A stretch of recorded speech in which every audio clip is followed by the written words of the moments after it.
नमस्कार. चला ज्योतिष शिकूया. ह्या अंडर आपण आजपर्यंत एकूण 18 भागामध्ये ज्योतिषामध्ये असणारे काही भाग किंवा काही माहिती यांचा आपण अभ्यास केलेला आहे. आपण ते भाग पाहिलेले असतील, नसतील तर पुन्हा पुन्हा पहा.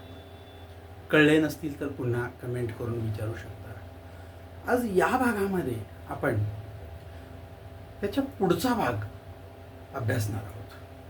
कोणता भाग? बरं, पंचांग हातात घेतल्यानंतर लक्षात येतं कोणतंही पंचांग, त्यामध्ये आपल्याला 5 गोष्टी दिसतात. पंच अंग असं म्हटलेलं आहे, म्हणजे 5 गोष्टी दिसतात. एक तिथी, त्यानंतर वार, तिथी, नक्षत्र, योग आणि करण. ह्या 5 गोष्टींचा तुमचा अभ्यास हा निश्चितपणे योग्य पद्धतीचा असला पाहिजे. तरच तुम्हाला पत्रिका हातात घेतल्यानंतर ते काय आहे हे डोक्यामध्ये असलं पाहिजे आपल्या, तर तुम्हाला त्याचा उपयोग होईल. नाही तर हे जर कळलं नाही तर पाठांतर किंवा पोपटपंची हा काय उपयोगाचा भाग नाही.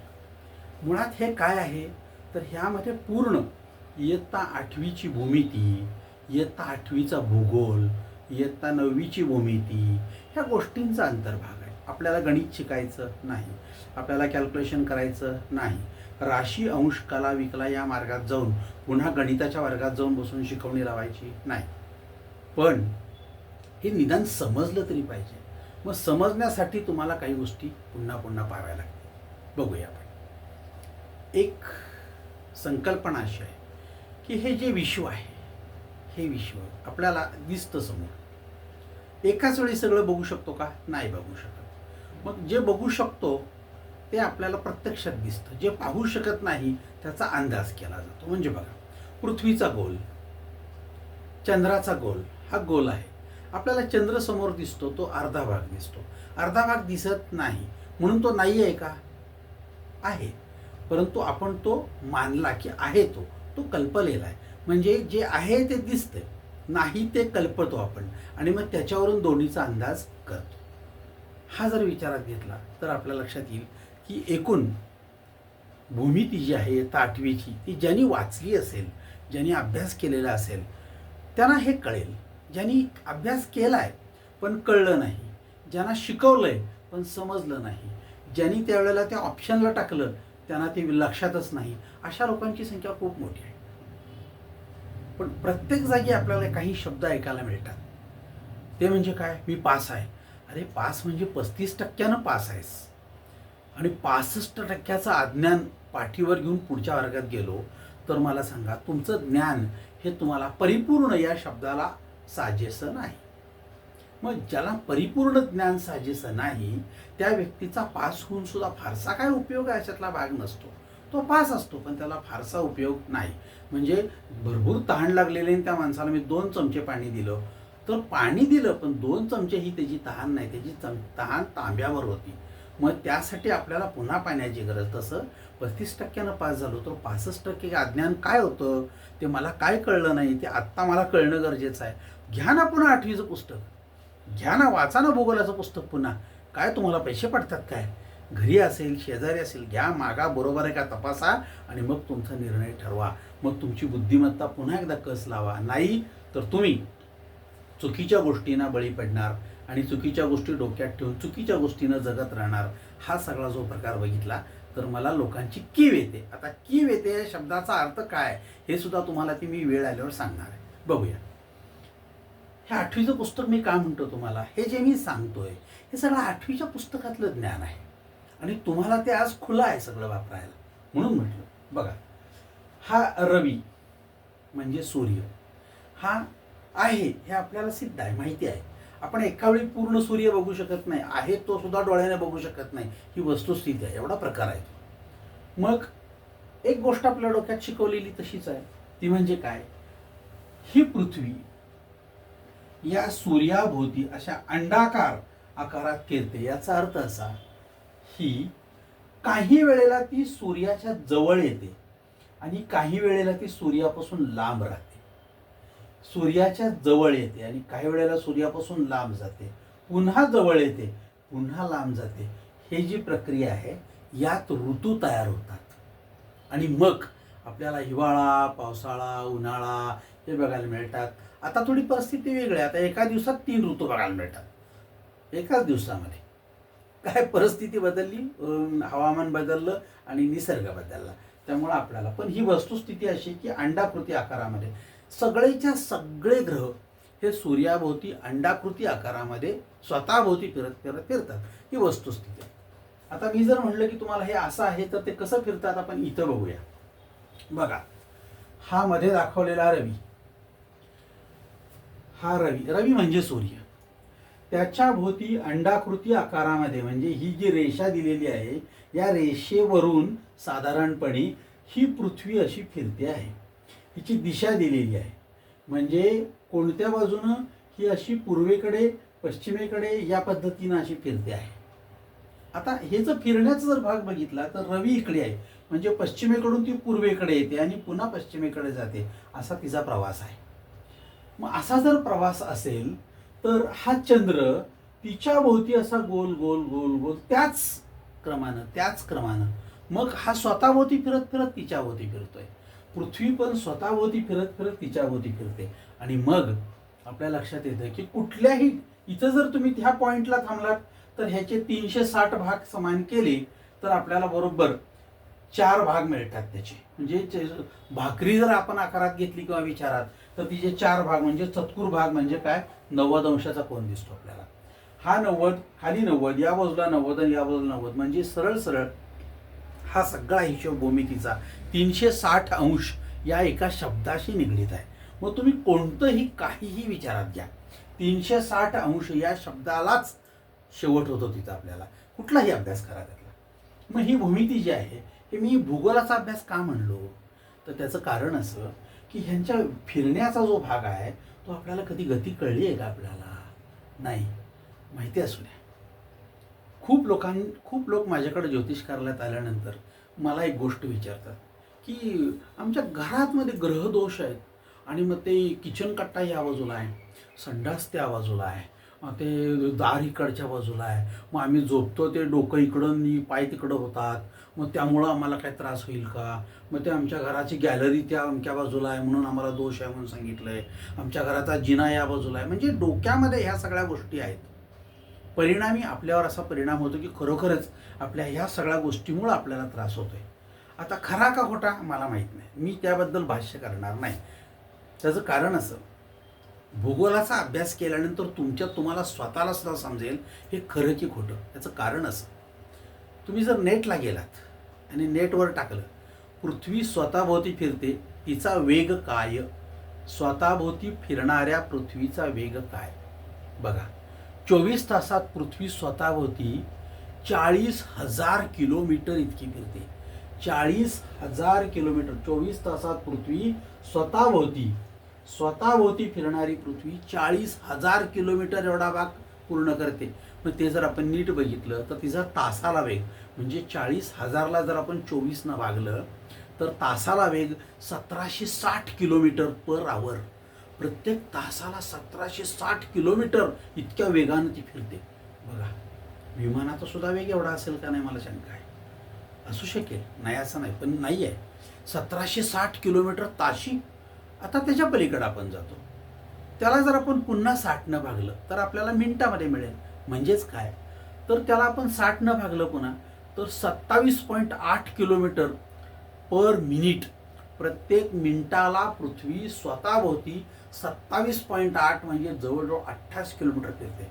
आणि त्या पृथ्वीवर आपण बसलोय, आपल्या घरात बसलोय, गॅलरीत उभारलोय, कुठल्या बेडरूममध्ये बसलोय. मला सांगा, इतक्या फास्ट 27 ते 28 किलोमीटर प्रति मिनिट इतके फिरत असेल तर आपला चेहरा, आपल्या घराचा मुखडा, आपल्या घराचं दार हे एका बाजूला स्थिर असेल काय? तुम्ही विचार करा आणि मग तुम्ही ठरवा की आमचं घर देवघर इकडच्याच बाजूला आहे, तिकडच्याच बाजूला आहे, संडास इकडच्याच बाजूला आहे. हे जे आहे हे तुम्हालाच पटतंय का बघा एकदा.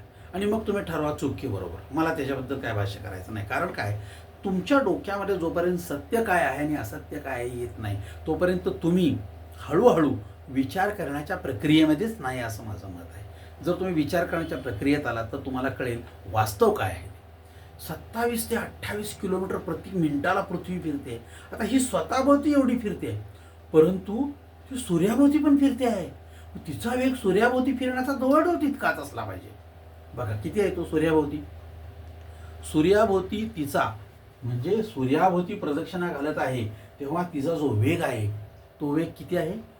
ताशी एका तासाला म्हणजे 24 तासाला 1,07,000 किलोमीटर. तासाला दिवसाला 24 तासात 1,07,000 किलोमीटर एवढी फिरते. 1,07,000 किलोमीटर 24 तासात फिरते. जर त्याला 24 न भागलं तर तुमचं उत्तर मिळेल 1,667 किलोमीटर पर आवर. प्रत्येक तासाला ती सुमारे 1,670 किलोमीटर एवढी फिरते. पुन्हा त्याला आपण जर 60 न भागलं तर तुम्हाला सेकंदात उत्तर मिळेल. म्हणजे प्रत्येक सेकंदाला सुमारे 30 किलोमीटर अंतर तुम्हाला पार करेल. सेकंदाला 30 किलोमीटर. डोळ्याची पापणी लावतोय तोपर्यंत पृथ्वी 30 किलोमीटर एवढी फिरत असेल तर आपल्या घरातल्या वस्तू, आपण, आपली दिशा हे सगळं एका विशिष्ट दिशेला आहे. ते दक्षिणेला आहे, ते उत्तरेला आहे, अमकं काय घराचं दार तिकडं आहे असं म्हणत असताना आपण ज्ञानी आहोत का अज्ञानी आहोत. विचार करा. नसेल तर पुन्हा ते पुस्तक वाचा 8वीचं आणि मग तुमचं ज्ञान, तुमचं अज्ञान हे तुम्हाला कोण छळतंय. तुमचा इगो, तुमच्यामध्ये असलेलं अज्ञान तुम्हाला छळतंय काय हे एकदा बघा, तपासा. आणि त्यातनं जर नाही कळलं तर आता मतिमंद असाल तर मी तर तुमच्यासमोर हातच जोडलेले आहेत. मी तुम्हाला म्हणणार नाही की तुम्ही विचार करा. तुमचा पेन ड्राईव्ह जेवढा तेवढंच तुमच्या डोक्यात ज्ञान बसणार आहे असा मी विचार करेन आणि बाकी तुम्हाला सांगायचं बंद करेन. म्हणून म्हटलं तुम्हाला की हा जो प्रताप आहे हा इतका प्रचंड फिरतोय. मग हा जर एवढा फिरत असेल तर लक्षात घ्या की आपण जर याचे समान असे 4 भाग केले तर हा 90 अंशाचा, हा 90 अंशाचा, हा 90 अंशाचा आणि हा 90 अंशाचा असे 4 समान भाग येतात. त्याला आपण फर्स्ट क्वाड्रंट, सेकंड, थर्ड आणि फोर्थ असं आपण म्हणतो. पहिला चरण, दुसरा चरण, तिसरा चरण, चौथा चरण हे चरण आपण बघितलेलं त्या अभ्यासात. आता आपण त्या अभ्यासात जायचं नाही, परंतु आपल्या डोक्यात एक गोष्ट पाहिजे की आपण हे चरणांचा अभ्यास करत असताना इथं हे सगळं राशी अंश कला विकलामध्ये येतं. आणि मग रवी म्हणजे सूर्य, पृथ्वी ही जेव्हा एका रेषेत येते तेव्हा त्याला इथं 0 असेल तर हीच ती आडवी रेषा 180 अंश आपण म्हणतो. बघा हा हे 0, 180 या दोन्हींची बेरीज 180 अंश आहे. म्हणून पृथ्वी आणि सूर्य जेव्हा एका रेषेत येतात तेव्हा ते 180 अंशात असतात. मग आता ह्यात जर समजा इथं कुठंतरी वर तारकाग्रह आहेत, इथं कुठंतरी तारे आहेत आणि त्या तारकांचे पुंज, आता इथं कुठंतरी समजा तारकांचे पुंज आहेत आणि ते सिंहासारखा दिसतो त्यामुळे आपण त्याला सिंहरास, इकडं असेल तर त्याला तुळरास, त्यांचं आपण डिझाईन जे आहे त्याला आपण एक अक्षर हे दिलं, चित्र दिलं आणि ते बहुतेक तराजूसारखं वाटतंय आपल्याला असं आपण आपल्या समजासाठी आपण वापरलं तर ते आपण बरोबर हे विश्वामध्ये असणारे तारे त्यांचे आपण काय केले 12 भाग केले. मग ते 12 भाग जर बघितले तर आपल्या लक्षात येईल ह्या 90 अंशाचे आपण काय केले इथं 3 भाग केले. म्हणजे हा जो भाग आहे, हा जो भाग आहे आणि हा जो भाग आहे हा 30 अंशाचा आला. 30, 30, 30 असे जर 3 भाग केले तर हे 12 भाग म्हणजे 12 राशी. म्हणजे एक रास 30 अंशाची असते असं आपण म्हणतो. म्हणजे 0 पासून 30 पर्यंत आपण बरोबर मग काय करणार मेष रास धरणार. म्हणजे आपल्याला भूमिती कळली पाहिजे.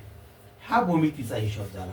आता ह्याचप्रमाणे याचे जेव्हा 27 भाग केले जातील तेव्हा ह्याच 27 भागांचा अभ्यास केला आपण की तुमच्या लक्षात येईल 360 भागिले 27 याप्रमाणे आपण नक्षत्र भागले आणि प्रत्येक नक्षत्रात ठराविक काय दिला अंशाचा भाग दिला आणि बरोबर 27 नक्षत्र मग त्या या 12 राशीमध्ये, मग 27 नक्षत्र 12 राशीमध्ये मग आपण काय केलं बरोबर 2.25 नक्षत्र प्रत्येक राशीला वाटली. जसं आता रास, नक्षत्र, चरण आपण विचार केला तसंच आपण त्याच्यात थोडंसं पुढे जाणार आहोत. म्हणजे काय तर यामध्ये करण म्हणजे काय आहे, त्यानंतर आपल्याला लक्षात येईल की यामध्ये ह्या तिथी काय आहेत. ह्या तिथी एकूण 30 तिथी कशा होतात. मग 360ला जर 30 न भागलं तर आपल्याला काय लक्षात येईल बघा, रवी इथं आहे आणि पृथ्वी इथं आहे. 0 ते 180 अंश जोपर्यंत इथून पृथ्वी अशी इथपर्यंत फिरते सरळ, म्हणजेच चंद्र हा या टोकापासून त्या टोकापर्यंत फिरतो पृथ्वीच्या आणि प्रत्येक वेळेला ही सरळ रेषा आहे त्यावेळेला त्याचे बरोबर काय होतात भाग होतात. ते 180 अंश भाग झाले. 180 अंशापर्यंत तर 180 अंशावर बरोबर आपली पौर्णिमा येते. पृथ्वी जेव्हा मध्ये आहे, इकडं जर चंद्र आला तर आपण त्याला म्हणतो पौर्णिमा, आणि इकडं जर आला तर त्याला म्हणतो अमावस्या. म्हणजे इथून इथला भाग 180 अंशाचा, आणि परत इथून इथला भाग आहे तो 180 अंशाचा. म्हणून 0 ते 180 अंश पौर्णिमा, आणि 180 अंश ते 360 अंशापर्यंत पुन्हा त्या जागेला आल्यानंतर त्याला आपण अमावस्या म्हणतो आपण. मग त्या 360 भागाला जर 30 भाग होतात म्हणजे काय? 30 भाग म्हणजे काय? तर 15 तिथी ह्या प्रतिपदेपासून पौर्णिमेच्या, आणि नंतरच्या 15 तिथी ज्या आहेत त्या प्रतिपदेपासून अमावस्येच्या, अशा 30 तिथी. जर त्या 30 तिथीला मी 360ला 30 न भागलं तर 0 गेलं, 36 भागिले 3, 12 अंशाची एक तिथी येते. एक तिथी 12 अंशाची येते. मग आपण बघत आहोत की ही तिथी प्रत्येक वेळेला, हा जर बघितला कोण, तर हा कोण वेगवेगळा आहे. म्हणून तिथी वाढत वाढत वाढत जाते. ही तर बरोबर अष्टमी येते. ही अष्टमी कृष्ण पक्षातली आणि ही अष्टमी शुक्ल पक्षातली. म्हणजे इथून इथपर्यंतचा भाग अष्टमीचा आणि इथून इथपर्यंतचा भाग, मग ह्या तिथी ज्या आहेत त्यांची काय होतात माहिती का? प्रत्येक वेळेला ही तिथी असते ती थोडी थोडी थोडी वाढत जाते. एवढी तिथी आहे, पुढची तिथी थोडी जास्त आहे, त्याच्या पुढची थोडी जास्त आहे, त्याच्या पुढची थोडी जास्त आहे, असं करत करत ती जास्त जाते आणि परत थोडी थोडी कमी करत कमी कमी कमी होत जाते. म्हणजे जर आपण ह्याचा आलेख काढला तर याला नॉर्मल कर्व असं म्हणतात. Perfect it is normal distribution. Normal distribution म्हणजे काय? तर ज्यामध्ये एखादी तिथी अशी वाढत जाते आणि टोकाला पुन्हा ती कमी कमी होत जाते. असं जर बघितलं तर सुरुवातीच्या तिथी लहान असतील, पुढच्या पुढच्या तिथी ज्या आहेत ना त्या वाढत जातात. अष्टमी ही सर्वात मोठी तिथी, त्यानंतर पुन्हा त्या तिथी कमी कमी होत जातात आणि सर्वात शेवटी कमी येतात. म्हणून प्रत्येक तिथी वेगवेगळी असते. पहिली तिथी जी आहे ती समजा गृहीत धरा की 24 तासाची, तर दुसरी 24 तास, 23 तास, त्यापेक्षा 24 तासापेक्षा 10-15 मिनिटं कमी, त्यापेक्षा 15 मिनिटं कमी, अशी करत करत ती थोडीशी 22 तासापर्यंत सुद्धा येते. म्हणून मग त्याचा क्षय आणि वृद्धी ह्या गोष्टी होऊ शकतात. मग हे तिथी आणि नक्षत्र, तिथी आणि वार, तिथी आणि योग, या लोकांचा जर संयोग बघितला तर हे कमी जास्त अंतराचे सगळे तुकडे आहेत. त्यामुळं मग त्यांच्यामध्ये गॅप पडू शकतो. ह्याची कारणं पण तशी वेगळी आहेत. आपण एकाच वेळी रवी आणि पृथ्वी आणि चंद्र यांचा अभ्यास करतो. मग हा आपला अभ्यास कसा आहे नीट बघा. चंद्र जो आहे तो 354 दिवसात 12 प्रदक्षिणा पूर्ण करतो. पृथ्वीच्या 12 प्रदक्षिणा पूर्ण करतो एका वर्षामध्ये. 12 प्रदक्षिणा पूर्ण करण्यासाठी त्याला 354 दिवस लागतात. आणि पृथ्वीला सूर्याभोवती पूर्ण प्रदक्षिणा करायसाठी, पूर्ण प्रदक्षिणा म्हणजे तेवढ्या कालावधीमध्ये चंद्र हा 12 प्रदक्षिणा पूर्ण करेल, त्याला मात्र 365 दिवस लागतात. मग आपण विचार केला 354 आणि 365 यातला जर गॅप काढला तर तो 11 दिवसांचा आहे. आणि हा 11 दिवसांचा गॅप म्हणजेच आपल्याकडे ज्याला म्हणतो आपण की हा कंडोल होत नाही. मग तो 11 दिवसाचा गॅप आहे. त्यामुळं प्रत्येक वेळी तिथी वेगवेगळी येते. यावर्षी एक विशिष्ट तिथी घेतली तर पुढच्या वर्षी गृहीत धरा गुढीपाडवा, तर पुढच्या वर्षीचा गुढीपाडवा 11 दिवसांनी पुढे पुढे पुढे पुढच्या पुढे पुढे पुढ्याच्या पुढे मागे असं होत राहतं. आणि मग ते 12-12-12 म्हणजे 11-11-11 तिथी एकत्र आल्या की 11-33 दिवस झाले की त्यातले एखाद दुसरा दिवस किंवा तिथी इकडे इकडे गेल्या की 30 दिवस बरोबर झाले की दर 3 वर्षांनी पुन्हा आपल्याला एक जादाचा महिना जोडावा लागतो. त्याला आपण अधिक महिना म्हणतो.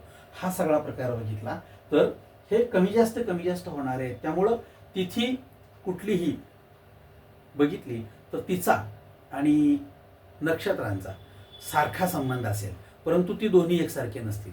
करण एकसारखे नसतील, त्यानंतर योग हे एकसारखे नसतील, पण ते पुढं मागं एकमेकाला घासून असतील. असं जर असेल तर आपल्याला प्रत्येक ह्याचा वेगवेगळा अभ्यास करावा लागेल आणि आपण तो करणार आहोत. म्हणून त्यासाठी आपल्याला पुन्हा एकदा 8वीचं पुस्तक काढून वाचावं लागेल. प्रयत्न करा, आपल्याला हे सगळं जमतं. आणि हा सगळा वेग पुन्हा एकदा तपासायला बघा. नेटला जा, मी म्हणतो त्या गोष्टी पुन्हा तपासा. पृथ्वी स्वतःभोवती फिरते 24 तासामध्ये 40,000 किलोमीटर 24 तासामध्ये फिरते. ताशी वेग आहे तिचा 1760 किलोमीटर स्वतःभोवती फिरण्याचा. मिनिटाला 27.8 किलोमीटर फिरते. ही सूर्याभोवती फिरताना 1,07,000 kilometre per hour per day 24 तासामध्ये. त्यानंतर तासाला वेग आहे 1667 किलोमीटर प्रत्येक तासाला, आणि प्रत्येक सेकंदाला 30 किलोमीटर एवढ्या वेगाने फिरते. आणि त्या पृथ्वीवर आपण आहोत. मग आपलं तोंड आपला चेहरा, आपलं घर, आपल्या घराचा अंगण किंवा मुख हे एका बाजूला असेल काय, आणि मग त्याबद्दल डोक्यात काहीतरी घेऊन आपण स्वतःही फसतो आणि लोकांनाही फसवतो. आणि जर असं असेल तर आपण म्हणायला नाही पाहिजे की मी इकडं तोंड करून बसलो, मी इकडं तोंड करून बसलो, असं जर तर ह्यामध्ये आपली काय माहिती का, भावनिक गुंतवणूक आहे. त्यामुळं आपल्याला ह्या गोष्टी लवकर लक्षात येत नाहीत. प्रयत्न करा, वाचा, आणि आपण पुढच्या भागामध्ये बघणार आहोत की तिथी म्हणजे काय, त्यानंतर करण म्हणजे काय आणि योग म्हणजे काय. तोपर्यंत आपण थांबूया. अभ्यास कराल, छान वाचाल, हा व्हिडिओ लिंक करा, शेअर करा, लोकांच्यापर्यंत पोहोचवा आणि भरपूर चांगला अभ्यास करा. काय लागलंच तर मला कमेंटमध्ये विचारा. आभारी आहे.